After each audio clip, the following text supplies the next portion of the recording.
In this list we're revising the EA for the long E sound, and I've just written up here some of the other ways that letters we can use to write the long E sound in words.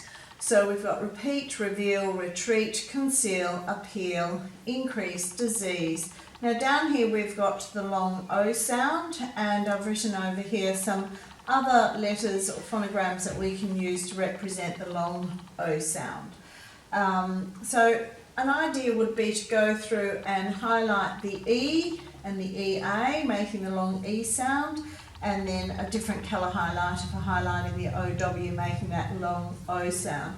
I'd also suggest that you go through and break these words into their syllables. So after a long vowel sound, you leave the syllable open, whereas if it's a short vowel sound, you're going to close the syllable with a consonant, so you break it there.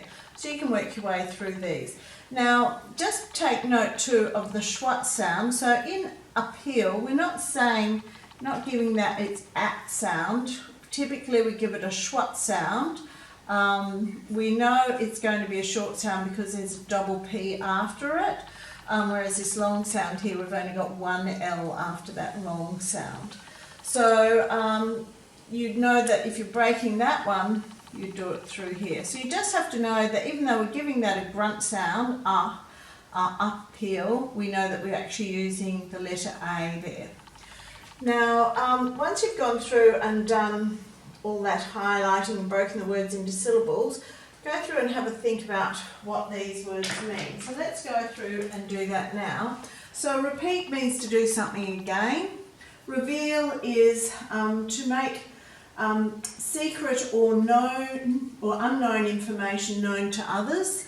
A retreat is a haven or a resort. Conceal means to hide something. An appeal is a request for something.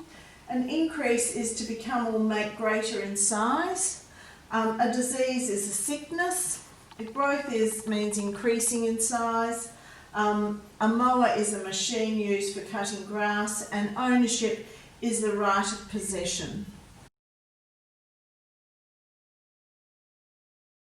We discussed the meanings for these words on the day one video, so go back and re-listen to that if you're not sure of some of the meanings of these words. Do go through and highlight anything that you can see within these words which will make the spelling easier.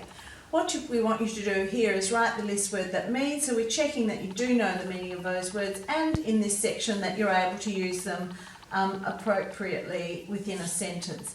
Down here you simply have to match the words, then write them, so use a different colour to link them to the other part of the word, and write the whole word here.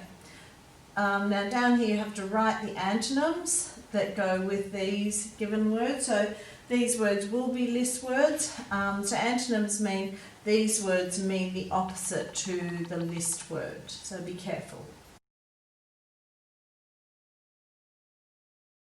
Copy the words above, and down here you have to make the new word, then use it in a sentence. So follow our prompt. So you're going to actually take this A out to get repetition. Write the word here and then use it in a sentence. So be careful while you're doing these because there are some tricks within them. Verb families, you know the pattern here where you're adding the S, the ing and the ed.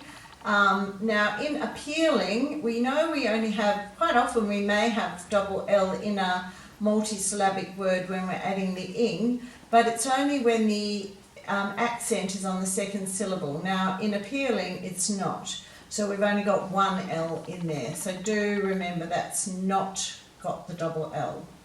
Now down here it says write the three other list words that are verbs. There are only two, so I've crossed out this line and written in two here, so you don't spend too much time trying to find the third one.